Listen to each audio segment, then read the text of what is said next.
Shalom Aleichem, everyone. Hope everyone had a wonderful week and a Freilachin Purim.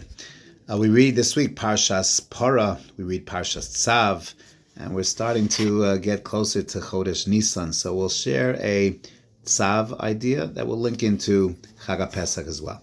So we read, of course, about the very famous and beautiful korban, the korban Toda, in this week's Parsha. And a person has to bring a korban Toda if he, same reasons we say Birchas HaGomel, if we're saved from 4 different types of dangerous situations, crossing a desert, crossing a sea, illness, or being taken out of captivity. So it requires a Birchas HaGomel, or in the time of the Mikdash, a korban Toda.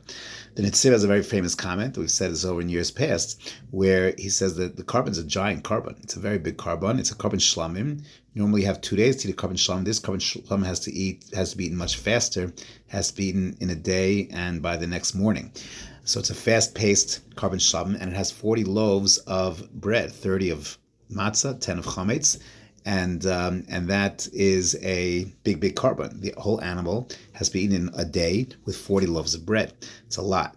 So the Netziv says, wow, how do you fulfill this kiyum and not violate the Yisur of Nosar, leaving it over to the next morning? And the answer is by inviting friends, by having the Suda, Sahoda, with a lot of people, and then people start asking, "No, what happened? Ooh, I was saved from this and that," and you start telling over the nace that happened to you, and the Hakar Satov that you feel to HaKadosh Baruch Hu, and it is a Pirsume Nisa of the highest orders. The korban is built in that way that we can thank Hashem for the goodness that He does for us. In a real way, the korban Pesach that we have at the Seder is a paradigmatic korban Toda, because it too is Bnei Yisrael. When they came out of Mitzrayim, they came out, Chazal tell us, they crossed the desert, they crossed the sea, illnesses were cured, and they came out of captivity. The same exact things. We bring a korban Pesach, and we do so not by ourselves, not just one person, but bechabura, with a group of people. And as part of that mitzvah, we engage in sipur hanes. We tell over the story.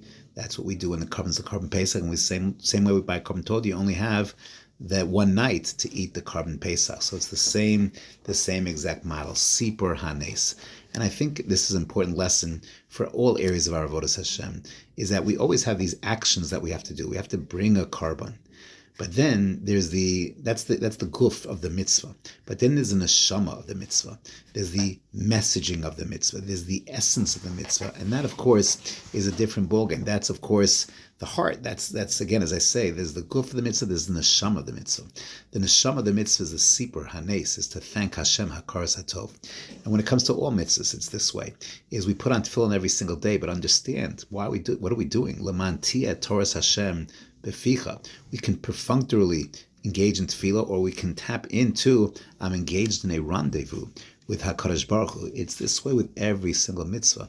And the korban Toda teaches us this, the korban Pesach teaches us this, and perhaps even Purim teaches us this. You can go ahead and chas v'shalom get drunk on Purim and accomplish nothing. It's the avodah shebalev that we're really striving for. Wishing everyone a wonderful Shabbos Kodesh.